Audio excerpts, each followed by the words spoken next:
Hello everyone, welcome to DSC book channel. ఈరోజు వీడియోలో మనం క్లాస్ 4th సంబంధించి న్యూ టెక్స్ట్ బుక్ అండి. ఇది యాడ్వర్బ్స్ ఆఫ్ ప్లేస్ అనేటువంటి కాన్సెప్ట్ అయితే నేర్చుకుందాం. ఇది పేజ్ నెంబర్ 110, 111, 112లో మనకి ఇచ్చినటువంటి కాన్సెప్ట్. సో ఇక్కడ ఈ టెక్స్ట్ బుక్లో ఇచ్చినటువంటి కాన్సెప్ట్ ఏంటంటే adverbs of place. So already మనం యాడ్వర్బ్స్ గురించి నేర్చుకున్నాం. సో మరి యాడ్వర్బ్ అంటే ఏంటి చూద్దాం ఫస్ట్, తర్వాత యాడ్వర్బ్ ఆఫ్ ప్లేస్ చూద్దాం. సో ఫస్ట్ యాడ్వర్బ్ అంటే ఏంటంటే యాడ్వర్బ్ అనేది ఒక వర్డ్ అండి, అంటే ఒక పదం అనమాట. సో ఇదేంటంటే ఈ యాడ్వర్బ్ అనేటువంటిది తెలుగులో చెప్పాలంటే క్రియా విశేషణం అని చెప్తారు, అంతే కదండి. క్రియా విశేషణం. మరి క్రియా విశేషణం అంటే ఏంటండి? క్రియ అంటే వర్బ్, విశేషణం అంటే దానికి యాడ్ అవడం అనమాట. అంటే ఈ వర్బ్ అయితే ఏదైతే ఉందో దానికి యాడింగ్ అయ్యేది యాడ్వర్బ్. అంటే ఏంటంటే వర్బ్ ఎలా వర్క్ చేస్తుందో చెప్తుంది. అంటే ఇప్పుడు రన్నింగ్ అనేటువంటిది ఏంటి? రన్ అనేటువంటిది ఏంటి? పరిగెట్టడం. అది ఒక క్రియ. సో దానికి ఫాస్ట్ చేయించామనుకోండి, ఫాస్ట్ రన్నింగ్. ఓకే, అంటే అక్కడున్న వర్బ్కి సంథింగ్ యాడింగ్ అనమాట. అంటే ఈ ఫాస్ట్ అనేటువంటిది యాడ్ అయ్యి అది క్రియా విశేషణం తెలుపుతుంది.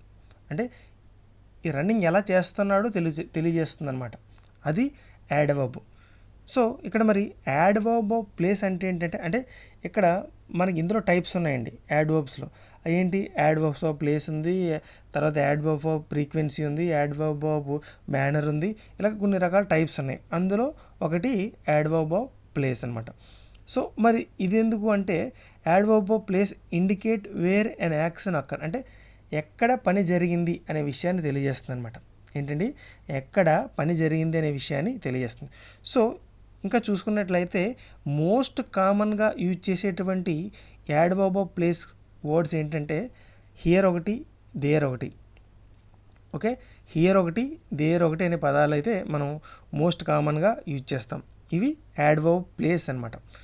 సో ఇవి ఏంటంటే ఈ హియర్, దేరు దేన్ని తెలియజేస్తాయి అంటే రెఫర్ టు సమ్ ప్లేస్ అనమాట. అంటే ఒక ప్లేస్ని తెలియజేస్తాయి. హియర్, ఓకే, ఇక్కడ, దేర్, అక్కడ అన్నట్టు తెలియజేస్తాయి అనమాట.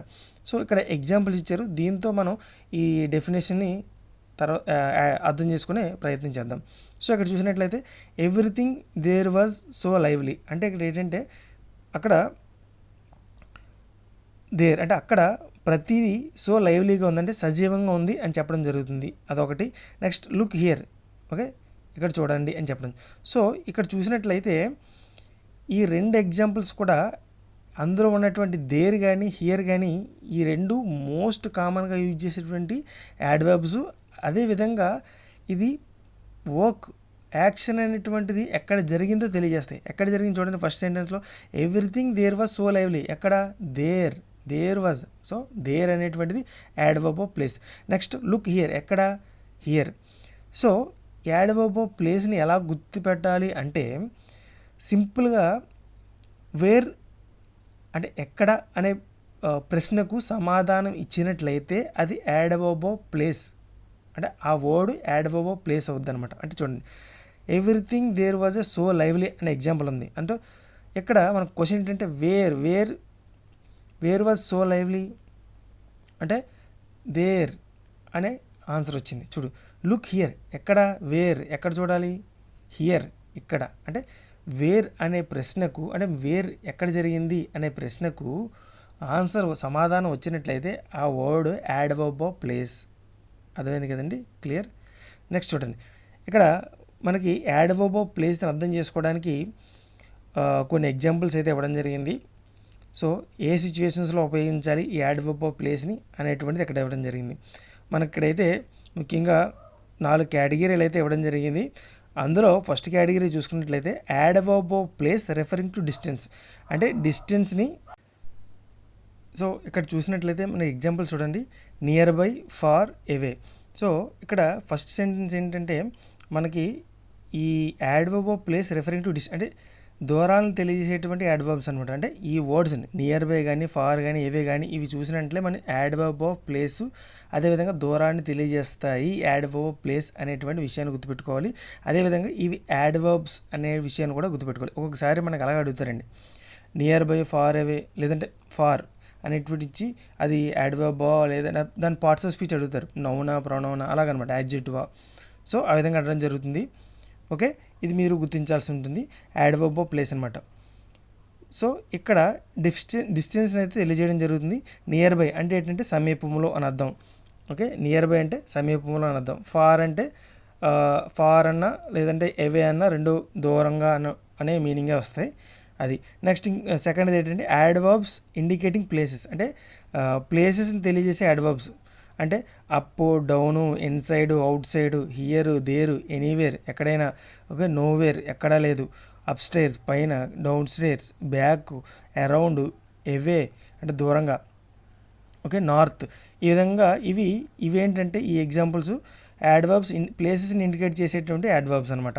నెక్స్ట్ ఏంటంటే adverbs of place indicating object position, అంటే ఏదైనా వస్తువు యొక్క పొజిషన్ తెలియజేయడానికి ఉపయోగపడతారు. అంటే బిహైండ్, ఓకే, వెనక, అబౌవ్ పైన, ఓకే, త్రూ ద్వారా, బిట్వీన్ మధ్య, బిలో కింద, అండర్నీత్ అంటే కింద అడుగున అని కూడా వస్తుంది, అండర్నీత్ అంటే. ఓకే, ఇది నెక్స్ట్ ఫోర్త్ ఏంటంటే adverb of place indicating movements in particular direction, అంటే పర్టికులర్ డైరెక్షన్లో మూమెంట్స్ని కూడా తెలియజేసేటువంటి యాడ్వర్బ్స్ ఉన్నాయి. అవి ఏంటంటే forward, backward, towards, westwards, eastwards, onwards. అంటే ఆన్వర్డ్స్ అంటే ఏంటంటే తర్వాత అన్నట్టు. సో ఈ విధంగా ఈ వర్డ్స్ ఏంటంటే రెఫరింగ్ టు డిస్టెన్స్ని తెలియజేస్తాయి, యాడ్వర్బ్ ఆఫ్ ప్లేస్, ఇంకా ఇండికేటింగ్ ప్లేసెస్ని తెలియజేస్తాయి, నెక్స్ట్ ఆబ్జెక్ట్ పొజిషన్ తెలియజేస్తాయి, అదేవిధంగా పర్టికులర్ డైరెక్షన్ తెలియజేస్తాయి అనమాట. అంటే ఇవన్నీ కూడా యాడ్వర్బ్ ఆఫ్ ప్లేసెసే, కానీ పర్టికులర్గా డిస్టెన్స్ని తెలియజేసేవి, ప్లేస్ని తెలియజేసేవి, పొజిషన్ తెలియజేసేవి, డైరెక్షన్ తెలియజేసేవి వంటివి మన కేటగిరీస్గా డివైడ్ చేయడం జరిగింది. సో ఇవన్నీ యాడ్వర్బ్ ఆఫ్ ప్లేసెసే అండ్ యాడ్వర్బ్స్ కూడా.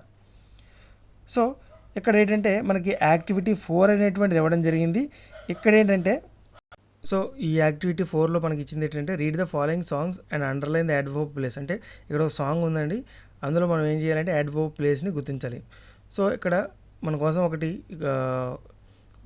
One is done for you అంటే ఒకటి చెప్పడం జరిగింది, క్లూకి అయితే ఒకటి ఇవ్వడం జరిగింది. ఏంటంటే ఇక్కడ దాని ఆన్సర్ అంటే యాడ్వర్బ్ ఆఫ్ ప్లేస్ని కనిపెట్టాలంటే వేర్ అనే క్వశ్చన్కి ఆన్సర్ అని చెప్పడం జరిగింది కదండి. ఆల్రెడీ వేర్ అనే క్వశ్చన్కి ఆన్సర్ ఇచ్చినట్లయితే అది యాడ్వర్బ్ ఆఫ్ ప్లేస్ అనమాట. సో ఇక్కడ చూసుకున్నట్లయితే ఇది ఒక సాక్స్ సాంగ్ అని, అంటే పిల్లవాడి యొక్క సాక్స్ మనకి కనపడకుండా ఉంటుంది. ఆ పిల్లవాడు ఈ వెతుక్కుని అంటే వెతుకులాట్లో ఈ దీని గురించి చెప్తాడనమాట, ఎక్కడుంది, అప్ స్టేర్సా, డౌన్ స్టేర్సా, ఇన్సైడ్, అవుట్ సైడ్ అన్నట్టు ఒక సాంగ్ అనమాట.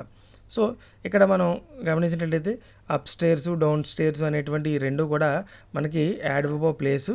నెక్స్ట్ ఏంటంటే ఎనీవేరు, నోవేరు, హియరు, దేరు ఇవన్నీ మనకి యాడ్వర్బ్ ఆఫ్ ప్లేస్ అనమాట. నెక్స్ట్ ఏంటంటే inside, out side, సమ్వేరు. Okay, next